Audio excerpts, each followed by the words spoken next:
Duramax, Power Stroke, Cummins, which is better? Guys, if you watched that last video, you guys saw that I was stranded in the Colorado mountains. I was actually delivering a giveaway truck from the state of Michigan all the way to Nevada. It was about a 32-hour drive. Most of you guys saw that video, but I wanted to make this video because it's a really hot topic. And not only that, reading through some of your guys' comments, I have to answer some questions. But what actually happened back there? I mean, I was traveling from Michigan, 32 hours, okay? That's one way, to Nevada. I didn't even make it halfway back. I got into Colorado and the DPF completely plugged up. The truck wouldn't even start. As a matter of fact, the exhaust wasn't even coming out of the tailpipe. You guys can see here in the topic of the video, will I ever purchase a new truck, a brand new diesel? So I'm gonna answer that very question here in this video, but if it's your first time stopping by, definitely consider subscribing. If you guys love truck builds, truck content, or you just love diesel trucks or trucks in general, this is what I'm all about. I give information, I test out products, see if it works, see if it doesn't, and I'll let you know either way what my opinion is on those. Here's the story really quick. The truck that I ran the giveaway with a couple months ago, you know, of course we already delivered that. I bought that truck specifically because it was sort of newer. It was an 07.5 or an 08, if you will. And it was a little bit newer than, of course, the truck you see right behind me. This was the truck that I started the channel with. I built it to this craziness right here. I mean, pretty much to the T. It's my daily driver. I didn't want to go crazy like 1,000 horsepower, but I wanted to throw this normal stuff that you would see, like a lift pump, manifolds, turbo, you know, piping kits, stuff like that. Never had a real problem with any of those products. You know, the transmission's built, rear end, transfer case, I mean the works. I'm not saying I'm tapped out on this vehicle, but it's definitely a really cool ride. I had some issues with it. For example, the transmission cooler line's blowing. I had to get the truck towed. Just a few little minor things, but since the truck is older, I decided to buy a newer diesel. I mean, I just wanted something newer. I've been using this truck to pull a trailer, been picking up diesel trucks, of course moving them back and forth on my 14K trailer. Never had a huge problem on the road with the exception of that one time when I was picking up the 08 and I blew a return line. Years ago, I made a video on this, but the drive shaft just worked its way loose from the rear end. But overall, I've never had a real problem with the transmission, the emission stuff, the engine, stuff like that. The hard parts, I've just never had a problem with it, but I just thought it would be a good idea to get something newer. After building up the newer diesel truck, I decided to just give it away. I wanted something even newer. I wanted to sort of step my game up. Last year, I picked up a 2018 GMC Denali. I wanted the best of the best. And I was actually going out researching. I test drove the Power Stroke and the Cummins as well. Yeah, I'm a little biased. It's a GM product, only because I know it better. I know how to work on them. And if there was any warranty issues I couldn't get past, I can fix it on my own. I have years of experience working on these vehicles. So, you know, to me, it's just a no-brainer. During my hunt looking at other trucks, you guys are probably gonna kill me for this, but I don't care. It's just my preference. When I drove the Power Stroke and I drove the Cummins, in my opinion, I just love the Denali because I had the bells and whistles. It was the most comfortable ride. And guys, when you got on it, it went, man. Okay, you ready?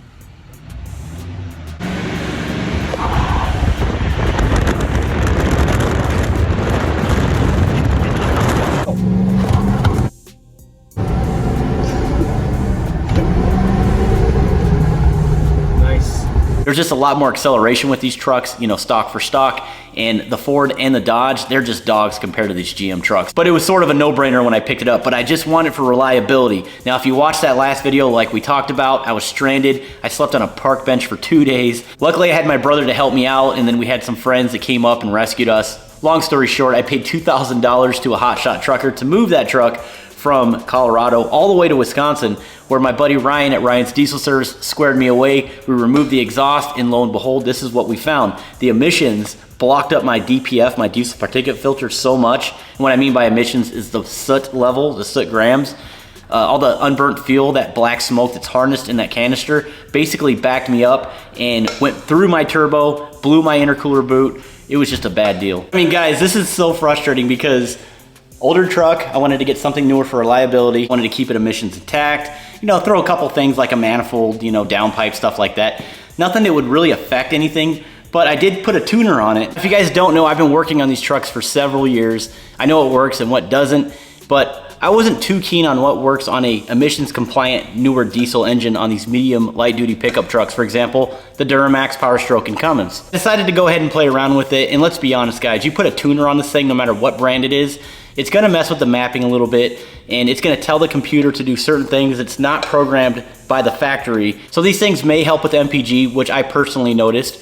It actually increased my MPG. It helped me with my towing. And let's just be honest, guys, it's a rip. No matter what brand the tuning may be, if its emissions intact, it's still gonna ramp up the fuel and harness some of that unburnt fuel into your DPF or the soot level or the soot grams, and it's gonna plug it up eventually. You're gonna see a case where your truck may go into regen more than normal, and that's sort of what I've learned. I don't think it's really a tuning issue, and the only reason why I say that is because I noticed when I bought the truck initially, noticed that the truck would go into regen more than normal, so I kind of just brushed that one off. Don't get me wrong, throwing different parts at a newer diesel truck probably would contribute to that, but I don't think that was actually the cause of why I broke down. I brought it to Ryan's diesel service. We removed the exhaust. I didn't cut it. I didn't do anything crazy like that because I wanted to reuse it. If I ended up cutting that exhaust pipe, I ended up paying thousands for a brand new exhaust system, you know, the DPF, all that stuff that goes with it, the muffler, the SCR, like everything I would have had to have replaced. So I wanted to keep it all intact at the moment. Ryan and the team were absolutely awesome. They were actually able to get that stuff baked out, cleaned up. They actually removed and replaced the DEF sensor, and there was a melted wiring harness, which I didn't get on camera, I should have, but all that stuff right there was defective. It wasn't allowing it to regen. But after they got all that squared away and put the exhaust back up and got everything back to factory, I was good to go. And even now I'm good to go. As a matter of fact, the highest that I saw on the way back from Wisconsin to Michigan, which is about a 7-hour trip, 25 MPG, which was my best. My worst was 18. For some of you guys that said you should have got a Ford, you should have got a Dodge. I mean, let's be honest here. For most of you guys that own these newer vehicles, you all know that they all have the same garbage on them. They have all the same emissions crap on there. We all know in the back of our mind, if we don't remove this stuff and tune it and get rid of it, it's gonna eventually come back. They all have their issues. They have their weaknesses and their strengths. You know what, some of you guys are right, because I really was considering the 6.7 liter Power Stroke. They're actually dubbed the most reliable diesel engine on the market today, the newer stuff. I guess the biggest question is, should I delete it? You know, should I do this and that? But I mean, you know, I got a channel, people are watching me. I don't want to get caught up in that. I do own a fleet of diesels, and of course I have the Cummins. You guys know I have the Power Stroke, so I have all three brands. They are older trucks, like for example the Cummins, the 24 valve 99. It's actually P-pumped, it's mechanical. None of the emissions regulated garbage is actually on that engine. The thing breathes freely, and I think it's gonna last a very long time. Like I said, the Denali was a reliable piece for me. I mean, I bought a newer diesel, $68,000 at the dealership. It was used, of course, it wasn't brand new.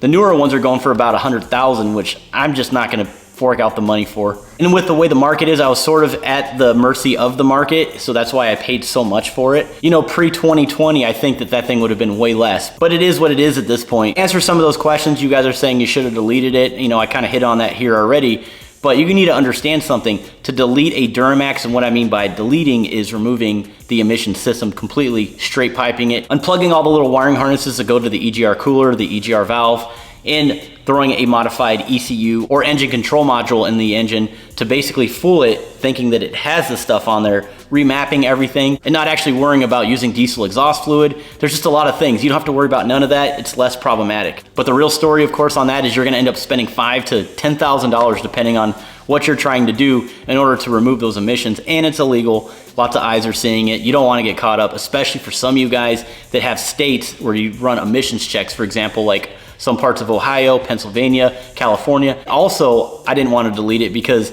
I wanted to see what an emissions intact diesel truck will actually do. Is it really that reliable? And if I take care of the emission systems and I keep an eye on things, will it treat me good? There was a few things that I didn't know that I shared in the last video. For example, the Edge CTS 3 monitor, which is awesome, by the way. I was able to monitor my soot grams, which Ryan told me to look at when I started initially having problems. Once the exhaust soot grams get to a certain level, that means that your DPF is starting to plug up with some of that soot, that unburnt fuel that's being harnessed in that canister, and you need to force that thing into regen, which means to jack up those exhaust gas temperatures to a certain level in order to spit that stuff out, of course clean, but to break all that stuff up in your exhaust, that way you don't have an issue. After thinking about it, now that I'm home and I'm safe and I'm not sleeping on a park bench now and I'm not stranded, I'm not spending thousands of dollars to get my truck home and fixed and all this extra stuff, it makes me wonder, and I have that question in my mind, would I ever go back to buying a newer diesel? As far as I'm concerned, All Red would have probably treated me better than, oh, I know for sure it would have. I wouldn't have had all these issues. And also, here's the kicker. This is kind of interesting. The hotshot trucker that I paid to move my truck from Colorado to Wisconsin. As you guys can see in this video, the guy's driving a gas truck. I did have a discussion with him. He told me that it pulls like a dream. The only problem that he doesn't like is that the MPGs are so low. I mean, yeah, the thing isn't gonna be very torquey and you're not gonna get the best fuel economy, but it's sort of a trade-off because owning a diesel is very expensive, repairs are very expensive. With the expensive diesel filters that go on in those diesel engines, of course, the diesel oil. You guys have to use exhaust fluid to break up some of that soot that's inside of the exhaust canister. There's just all kinds of stuff. Of course, you're gonna have injector problems depending on what truck you own. You may have transmission issues. One thing I like about gas trucks, especially the 3/4 tons, is you just start them and you go. Now, don't get me wrong, guys, I'm not selling out. I'm not saying that I'm gonna ditch all my diesel trucks and just buy a gasser. I always say it, but it's sort of like the old muscle cars back in the 60s and 70s, if you think about it. Nowadays, you get to hear that engine. It just sounds cool. It's a lot of fun, very powerful. It'll put you right in your seat. It's just very satisfying to drive. That's kind of the big thing. It's more of a hobby. It's a lot of fun to, you know, play with these trucks and have fun with them and test them. But you guys can be rest assured it wasn't the Duramax diesel itself. It was the emissions crap that's on it. That's what left me stranded. But given the issues that I have, and now that we fixed it, and now that it's home and it runs perfect, no issues, there's always gonna be that question in the back of my mind.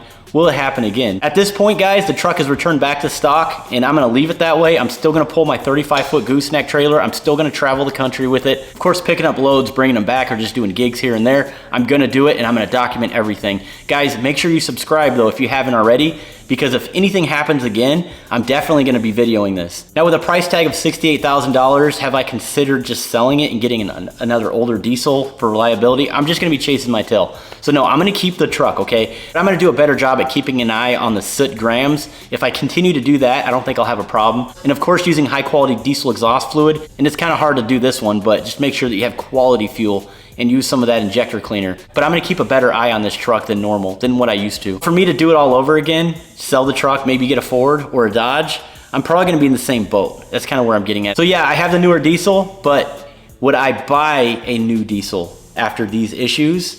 Absolutely not, no way. I think I'm gonna go ahead and stick with the old stuff. And if I'm a hotshot trucker, maybe not doing it all the time, but you know, here and there, I'm gonna want a gas truck at this point. I don't wanna deal with any more of those crazy issues. I know there's gonna be a lot of uneducated comments down below, or even some constructive or just mean comments, and that's fine, I love reading it. As a matter of fact, I just read one comment, it was kind of funny. Some guy had a Toyota, I guess his dad bought him, a brand new one, and it's electric EV, and he said that he can outpull any diesel or something like that. A lot of you guys are just saying shut up and just delete the truck. Well, you know, that's true too. Easier said than done. If I do that, I have a lot of eyes watching me on the YouTube channel. I don't want to get caught up with the EPA, which they're the ones that started this whole deal with emissions. I don't think that your race car or your race diesel truck or just rolling coal down the street is going to harm the environment as bad as some of these other businesses, but they have deep pockets, right? If you guys want me to do a full YouTube video on it, I absolutely will. You're basically introducing your exhaust into the combustion chamber for a second burn, so you're recirculating that through your engine, and then it's going through, you know, your EGR valve, your EGR cooler, of course your catalytic converter, not in these orders, but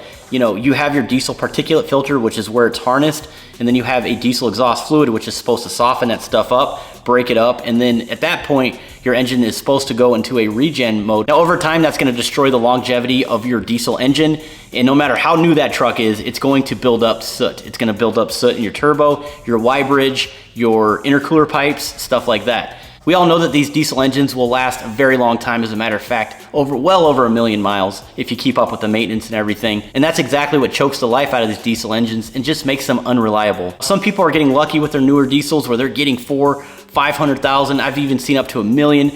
Completely stock, no issues. It may be the luck of the draw. I know in a lot of cases, guys are having so many issues where they're taking their trucks back to the dealership more than once, multiple times. A lot of the cause of their trucks is the emission systems. I'm not trying to freak you guys out. This is more of a heads up, just from my experience. Just keep an eye on the stuff. For example, like I said, the soot grams. Make sure that they don't exceed, you know, like 100, 90, you know. Pull over, regen the truck, make sure you're good to go. If I would have done that more often when I was on this trip, I would have no issues. The truck would still be good right now. But given that I blew the intercooler boot on the highway, and then I had to limp the truck with a 35-foot gooseneck on the back to the next exit, which luckily was only a mile away, I think that's what did that truck in. Remember a couple years ago, we purchased a 2004 GMC 2500 HD with the 6.6 liter in it. It had 400,000 miles on it. We restored it from the ground up, and we paid about 50, I think it was about 52,000 to do everything. I'm talking every nut and bolt just to make it brand new again. And I guarantee you that truck would have more longevity than my newer GMC Denali. To sum this whole video up, I'm not buying a new diesel. I'm gonna stick with what I have and hope to God this doesn't happen again. If they start lessening the laws on what we can do to our own vehicles that we spend our hard-earned money on, then I am most definitely gonna delete that L5P. But again, keep that dialogue going. We wanna learn from each other. That's why I have this channel. And hey, if you wanna support the channel, I'll leave a link in the description. It's truckmasterdiesel.com. I sell diesel parts, t-shirts, key tags, hats, stickers, whatever. But big thanks to everybody that supports the channel. I really do appreciate it. And also let me know in the comments if you haven't already bought a newer diesel. Would you buy one now after what you heard today? I'm curious. I'm not trying to scare you guys. Again, I'm just trying to let you know what I've dealt with and what my plans are when moving forward with my diesel hobby. But that's it. We'll see you on the next one. Stay tuned. Hey, what is up? So here I am in Eagle, Colorado, the same place that we broke down in the Duramax. I am here with my Silverado, the 1500, the gas truck, and I just thought it would be cool to show. I just came from Las Vegas area, just like you did, Josh, and the gas truck did really good over the mountains and carrying this car on the back. This is my new 1962 Pontiac Tempest convertible. So anyways, thought I'd share. Here we are, same place you broke down, headed back to my house in Colorado from the same place you left. Gas vehicle doing good. Just thought I'd give you a little video on that. Peace out.